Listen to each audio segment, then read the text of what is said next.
kind of followed that buzzword, and then got really interested in. How much time did students spend? And you can see it's a relatively wide range.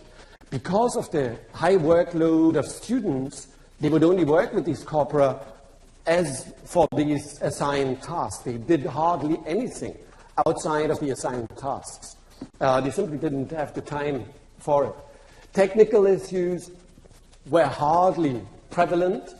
Students really struggled with the reflection part of the corpus searches. They did not struggle with the corpus interface or constructing searches and things of that kind. What we really did with this kind of operationalizing student engagement was basically we borrowed the operationalization of student engagement from the NSE, the National Survey of Student Engagement, which is normally applied at the university level, so they do this for entire universities. But there is a classroom research version of that standardized questionnaire, which they happen to call CLASI, and we got the license to use that one. The CLASI has 6 sections. So it asks questions about what kind of activities students do in class and outside of class that have all to do with their learning and their engagement. But of course, engagement also happens at the cognitive level, so there are a couple of questions regarding that. Then general educational practices, which they couldn't fit under any of the 2 previous categories. Very important questions on kind of class atmosphere. How relaxed is it? How approachable is the instructor? How approachable are your peers? How comfortable are you kind of working with other people? And then in each of those standardized questionnaires is a section where you put in your specific questions, and for obvious reasons we chose to have questions that are specific to the corpus-based reflection tasks, and then some demographic information in there. The whole thing then kind of gets distributed online. Our version didn't look as nice. This is the one they have on the web there. So you gather the data immediately. The students fill this out online, basically, a bit like a quiz, really. You have the data gathered immediately, and it's also in a fairly processable, structured format. What are the results? Levels of engagement rose in all 4 relevant categories, which is a good thing. The CLASI was applied twice at the beginning of the term, basically asking questions about their previous experience with another German language course, either at high school or at university, and at the end of the semester asking about the current course they've just done. So we have seen risen levels of engagement, and we also saw the same thing overall. But when you do the kind of inferential stats, then you notice, yes, the difference is significant, but the effect size is relatively small. So just this one intervention of introducing corpus-based tasks in this particular course, this was the first time we did it, did result in a change, and a significant change, but a small change. Why is this so? They can only kind of intelligently speculate in many ways. The only stats thing we could do is there's no correlation between the section on corpus-specific questions, basically, and all the others. So their level of engagement does not correlate in the different sections of the CLASI. So it means there must have been other intervening factors, basically, which is not really surprising. I mean, what's a normal language class? So of course there are plenty of factors. What are students' perceptions? We got those from kind of informal interviews, but also those kind of post-task interviews. You get these kind of, my students liked it kind of thing. You always get this in call in some way or another. Their attitude, and that is interesting, their attitude became more positive in the course of the term, and you'll see this kind of upgoing curve in a number of charts I'm going to show you later, which I would think is something unusual, because usually things go down over the duration of a course, a semester. Students get more tired, profs get more tired, and things fizzle out a little. Here this wasn't the case, which I would see as very positive. Subjectively difficult grammatical phenomena were perceived more negatively. So if the challenge was greater, students in their perception reacted more negatively. You'll see exactly the kind of reverse picture in a second. And then, of course, working with the corporas themselves, students found quite useful. They found some of the texts quite funny and interesting and whatever. So that was a nice side effect. If you look at student effort, so this is kind of number of corpus examples they actually have in these reflection tasks. So this is about the output now. The number of sentences written and the number of words written for each of the tasks. Again, there is a slight increase. Yeah, it's the left one is the first one, and the right one is the last one. There is a slight increase. And normally, again, if you look at kind of task engagement over the course of a semester, you normally see the opposite. Things go down. Fewer people do the last task, basically. So they stayed the course, basically, which I would think is good and must be some motivating factor of these rather challenging tasks students did there. In terms of language awareness, now moving away from student engagement into language awareness, these kind of overlap in some way or another. What we really wanted students to do is find examples that are pertinent to the grammatical phenomenon under investigation in the corpus, categorize them, classify them, describe them, and reflect on their use in all sorts of contexts. So we want them to find corpus-based examples. And you see at the beginning they didn't really, there were very few.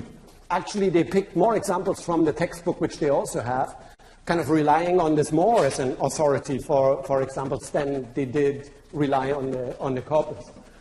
Some students, I call this kind of grandly introspective. This is basically made-up examples. They didn't bother searching. They just said, oh, I can come up with an example for the passive. I'll just kind of make one up. Let's go up quickly. The last two, inappropriate, basically, it's a linguistically accurate example. It just doesn't fit the category under investigation. So they come up with a future tense example when they should be talking about the passive, things like that. And erroneous, there was a linguistic error in there, which happened not only in the introspective examples, but also when copying examples from the corpus, interestingly enough. What we really want them to do is, of course, first notice the correct examples in these large kind of outputs from the corpus searches, kind of concordance lines and things like that. They need to describe, so we get a lot of descriptive episodes where in the output they describe what they've seen, but that's where they kind of leave it, basically. So it's really just a pure description. Very often they do come up with rule statements afterwards, so they kind of abstract somehow from the examples, either on the basis of prior knowledge or actually kind of data-driven learning on the basis of knowledge which they deduced from the material seen. Very often they did what I would call classification categorization, so putting examples together in table format and lists and stuff like that and labeling it appropriately. Very seldom we get what we would define as language awareness episodes in a narrow sense, so that they did not just look at the example and abstract from it, or the examples, it's usually plural, but they also considered the context, the genres in which they found it, the kind of text types in which they found it, the media in which they found it. So was this a novel or was this a newspaper and things like that. They did so fairly rarely. Why is this the case? I would argue it has something to do with the fairly high level of lexical complexity of these corpus texts. I mean, as I said, this is a normal research corpus, not meant for foreign language learners. Some of these texts are very hard to understand, basically. The students just don't have the vocabulary and sometimes also don't have the kind of morphosyntactic constructions there. So they were asked to gloss all the examples which they use in their reflection output. And if you then look at the glosses, I mean, the amount of erroneous kind of mistranslations or infelicitous translations is staggering in a way. I mean, you know, this is a ratio of kind of 1 to 4, 1 to 3, basically, you find there very often. And that clearly at least tells me this is where they had the problems. That's why they couldn't get to the reflection level, basically. I've already said engagement levels rose. The integration of these corpus-based reflection tasks does seem to work. Students did report kind of, again, self-reports and perception that, yes, you know, this helps us to understand these rules better. And yes, we also learned something new. This wasn't just consolidation. There's also some kind of, what people, very often term kind of deeper understanding, deeper learning. These medium-sized corpora, because they're quite old by now, they're kind of medium-sized in a way, has some advantages, particularly because of the tagging and the augmented information there. And, of course, some disadvantages. I already alluded to the kind of very, subjectively difficult vocabulary in many of these texts. But complementing these corpus tasks with L1 translation done by the students and accurate sourcing, which they didn't do really at all in the first corpus task. They just kind of copied these things and dumped them into the reflection output, whereas then they did kind of like corpus linguists would do, they kind of sourced these things properly and said, this is where this comes from, this is the text source, this is the particular subcorpus where this comes from. Already helped them a little with their level of language awareness, basically. It increased. So what's happening? I think, I have to preface this with one sentence. With my kind of grammar teaching, which I've done for quite a number of years, one of the first things I always explain to students is that there is a difference between learning and studying. And once they arrive at university, they should start to study and not just learn German. And if you study German, I believe you also have to be able to talk intelligently about that language in some way. So that's part of the grammar teaching process. So that's why I'm quite pleased to see that metalinguistic knowledge kind of is on the up with these corpus-based tasks.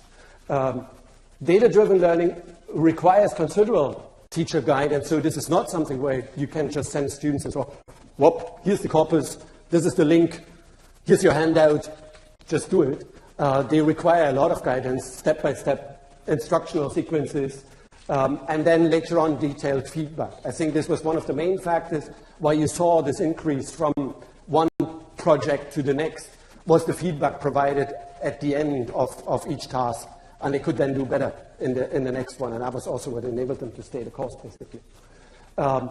Students need to come in with some kind of intellectual curiosity. There are some students, to be quite honest with you, that shy away from these very challenging tasks.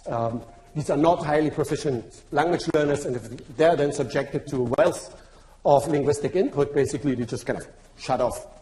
That happens. And if that happens, you don't achieve anything. But if they come in with this curiosity and are willing to accept the challenge, then I think you're getting somewhere.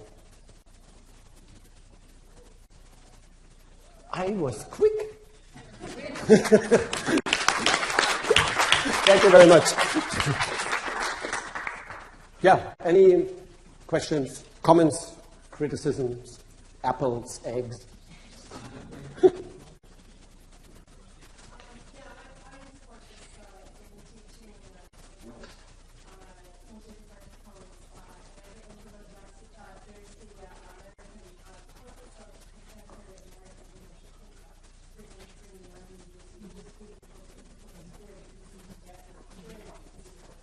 Mm-hmm.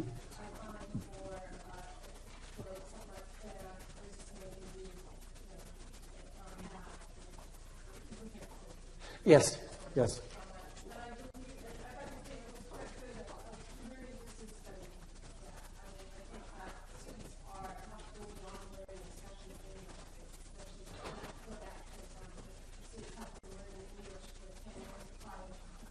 Yeah, yeah.